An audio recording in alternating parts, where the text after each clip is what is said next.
FIFA akan turun pada 16 hari bulan untuk memastikan bahawa VAR ini berjalan lancar dan akan di-endorse oleh FIFA untuk digunakan dalam Liga Malaysia. Ini disebabkan oleh kerana sebagaimana dimaklumkan pada 2 minggu lepas bahawa Perlis kemungkinan akan diberikan lesen dan akan menjadi 14 apabila Kelantan TRW dikeluarkan daripada Liga Malaysia. Jadi apabila kita ketahui juga bahawa Perlis telah gagal memenuhi kehendak FIB secara syarat yang telah ditentukan, maka Perlis tidak diberikan lesen untuk bermain dalam Liga Malaysia lah, Liga Super pada musim ini, musim 24-25. Datuk, 13 pasukan yang Datuk cakap MFF keluarkan statement, adakah itu tetap ataupun mungkin akan ada sebarang perubahan lagi, sebab kita pun tak tahu apa yang akan berlaku pada KL City dan juga Kedah, sehingga kini masih lagi belum kata dia punya positive way tu tak sampai lagi setengah. So on that lah, mungkin akan ada perubahan. Berkenaan dengan Kedah dan KL City ni, kita berkeyakinan, MFF berkeyakinan bahawa masalah mereka boleh selesaikan.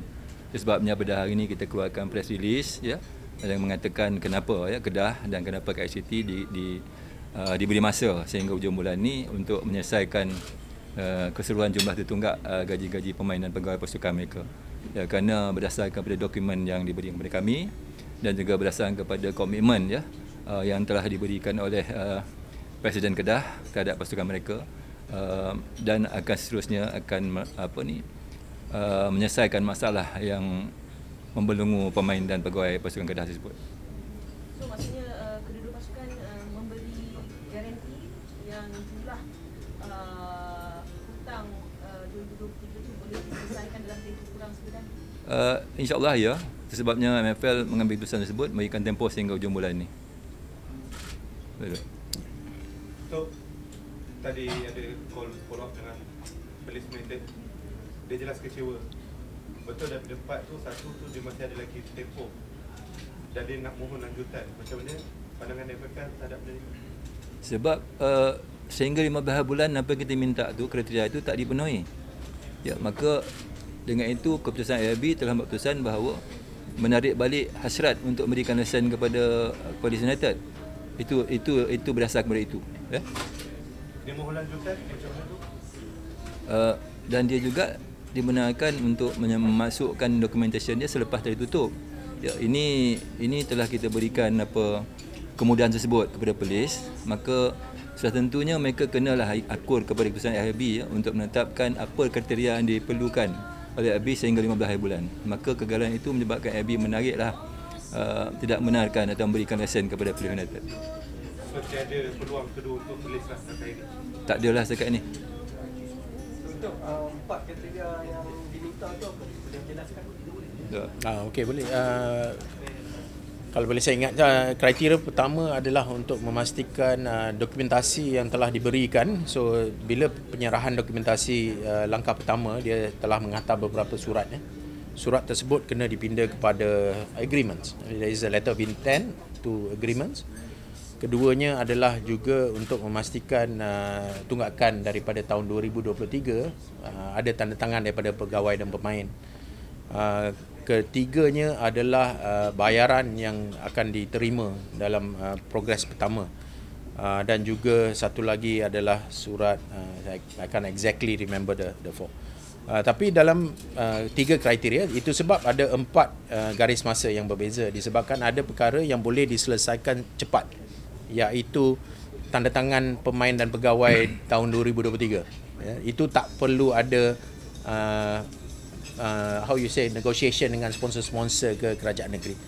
So itu yang garis masa yang disediakan oleh FIB yang tidak dapat Perlis menghormati. Dan itu sebab FIB mengambil keputusan, bukan sebab nak menunggu 22 hari bulan. 3 garis deadline yang sebelumnya sudah terlepas, dan dalam 3 deadline tersebut ada perkara yang di dalam kuasa pasukan juga untuk selesaikan, untuk menyerahkan kepada FIB. So FIB mengambil keputusan tersebut berdasarkan 3 breach tersebut. Dari segi penjagaan nanti, macam mana sebab ganjil akan ada satu pasukan? Betul, ada satu pasukan yang akan rest. Ini situasi yang mungkin sedikit extraordinary. Sebagaimana semua tahu, kita telah cuba sedaya upaya untuk memastikan kita ada 14 pasukan, tetapi dengan adanya 13 tidak berubah match days, number of match days stay the same, tetapi setiap match day ada satu pasukan yang akan dapat additional rest. So tidak berubah kalender kita, tidak berubah intensity liga kita, dan memberi sedikit ruang untuk setiap pasukan ada rest in between the busy calendar. Ya, betul. Mungkin saya bagi peluang untuk kelab membuat pengumuman mengenai penggunaan stadiumnya. Ada kelab yang mengambil peluang dana yang disediakan oleh KBS untuk memperbaiki sistem saliran, tukar rumput.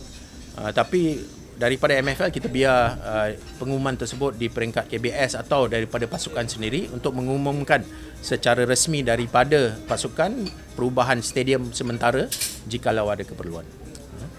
So Datuk, dengan pengurangan 13 pasukan, adakah memberi persepsi negatif kerajaan dan juga upaya pasukan?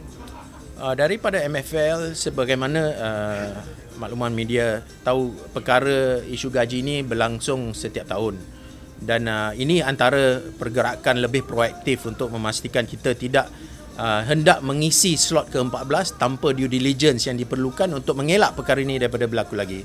So walaupun adanya sedikit negativiti daripada 14 ke 13, tapi ini antara pendekatan yang lebih proaktif dan lebih teliti untuk MFL laksanakan melalui FIB untuk kita dapat mengelak perkara ini daripada berlaku lagi.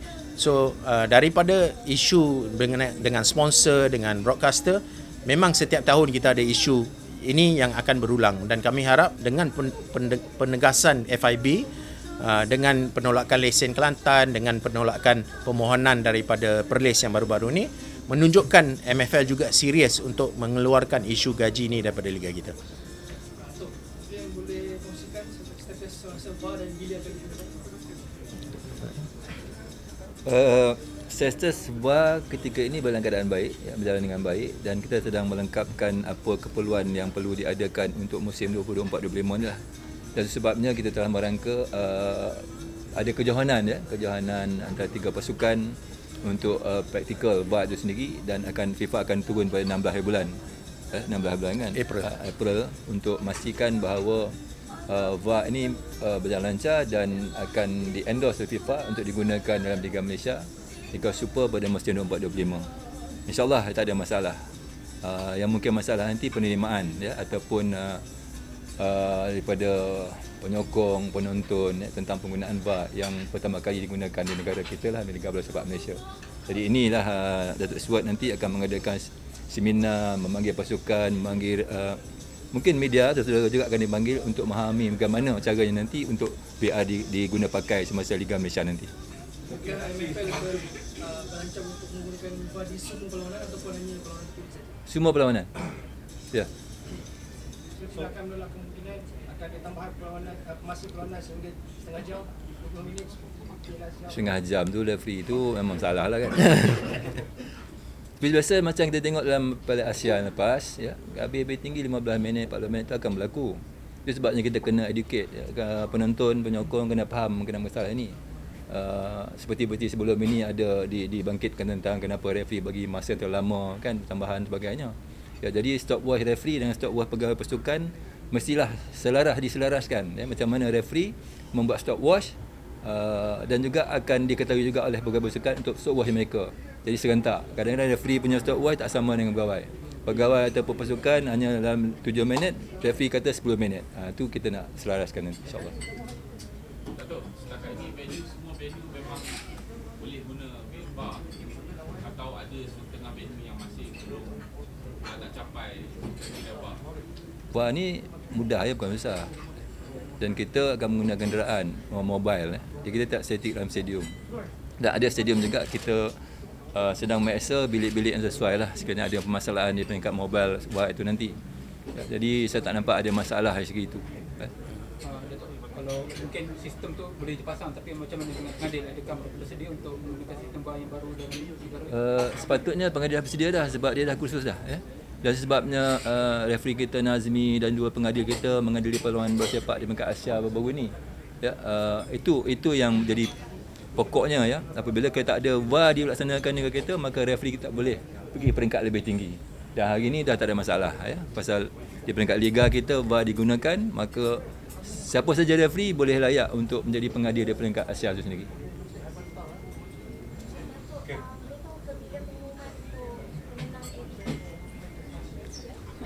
Kita akan umumkan secara resmi bersama dengan penyiar. Kita akan membuat dia secara berbeza daripada apa yang kita buat sebelum-sebelum ini, dan dengan kekangan masa pasukan kebangsaan, dengan pre-season, post-season, Asian Cup, dengan sekarang World Cup dan Asian Cup qualifier, kita membuat dalam sistem yang sedikit berbeza, dan beberapa hari lagi kita akan buat pengumuman resmi mengenai AFA.